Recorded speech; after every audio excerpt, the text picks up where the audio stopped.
ಮಂಡ್ಯದ ನಾಗಮಂಗಲ ಗಲಭೆ ಪ್ರಕರಣಕ್ಕೆ ಸಂಬಂಧಪಟ್ಟಂತೆ ಇಂಪಾರ್ಷಿಯಲ್ ತನಿಖೆ ಕುರಿತಂತೆ ನಾವು ಹಲವು ಪ್ರಶ್ನೆಗಳನ್ನು ಕೇಳ್ತಾ ಇದ್ವಿ. ಮುಂದುವರೆದ ಭಾಗವಾಗಿ ಈಗ ಒಂದು ರಿಯಾಕ್ಷನ್ ಸಿಗ್ತಾ ಇದೆ ಡಾಕ್ಟರ್ ಜಿ ಪರಮೇಶ್ವರ್ ಕಡೆಯಿಂದ.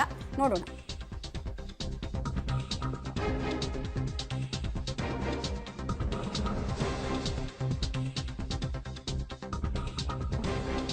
ಮಂಡ್ಯದ ನಾಗಮಂಗಲದಲ್ಲಿ ಕೋಮು ಗಲಭೆ ಪ್ರಕರಣಕ್ಕೆ ಸಂಬಂಧಪಟ್ಟಂತೆ ಸಿಎಂ ಸಿದ್ದರಾಮಯ್ಯ ಅವರಿಗೆ ವರದಿಯನ್ನ ಸಲ್ಲಿಕೆ ಮಾಡೋ ಕೆಲಸವನ್ನ ಗೃಹ ಸಚಿವ ಡಾಕ್ಟರ್ ಜಿ ಪರಮೇಶ್ವರ್ ಅವರು ಮಾಡಿದ್ದಾರೆ ಅನ್ನೋ ಡೀಟೇಲ್ಸ್ ಕೂಡ ಲಭ್ಯ ಆಗ್ತಾ ಇದೆ.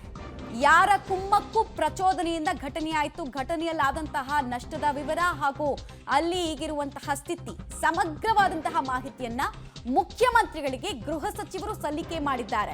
ನಿನ್ನೆನೆ ರಿಪೋರ್ಟ್ ಅನ್ನು ಕೇಳಿದ್ರು, ಏನಾಯ್ತು ಅನ್ನೋದ್ರ ರಿಪೋರ್ಟ್ ನನಗೆ ಬೇಕು ಅಂತ ಸಿಎಂ ಸಿದ್ದರಾಮಯ್ಯ ಅವರು ತಾಕೀತನ್ನು ಕೂಡ ಮಾಡಿದ್ರು, ಸೂಚನೆಯನ್ನು ಕೊಟ್ಟಿದ್ರು. ಅಗತ್ಯ ಬಿದ್ರೆ ಅಲ್ಲೇ ಮುಕ್ಕಾಂ ಹೂಡಿ ಪರಿಸ್ಥಿತಿನ ನಿಭಾಯಿಸಿ ಅನ್ನುವಂತಹ ಸೂಚನೆ ಕೊಟ್ಟ ಬೆನ್ನಲ್ಲೇ ಈ ವರದಿ ಸಲ್ಲಿಕೆ ಆಗ್ತಾ ಇದೆ. ಸರ್ಕಾರದ ನಡೆ ಕುರಿತಂತೆ ಎಲ್ಲರ ಚಿತ್ತ ಇರುವಂತದ್ದು. ಇಂಪಾರ್ಷಿಯಲ್ ತನಿಖೆ ನಿಜವಾಗ್ಲೂ ಆಗುತ್ತಾ? ಜೊತೆಗೆ ಭದ್ರತಾ ವೈಫಲ್ಯವನ್ನ ಪ್ರದರ್ಶನ ಮಾಡಿದ್ದು ಕೇವಲ ಒಬ್ಬ ಪೊಲೀಸ್ ಅಧಿಕಾರಿ ಅಲ್ಲ, ಬದಲಾಗಿ ಇಂಟರ್ನಲ್ ತನಿಖೆಯನ್ನ ಮಾಡಿದಾಗ ಗೊತ್ತಾಗುತ್ತೆ ಯಾರ್ಯಾರ್ದು ಪಾತ್ರ ಏನೇನು ಅಂತ. ಅದೆಲ್ಲವನ್ನ ನಿಜವಾಗ್ಲೂ ಬಯಲಿಗೆ ಇಳಿಯುತ್ತಾ ಅನ್ನೋದು ಪ್ರಶ್ನೆ.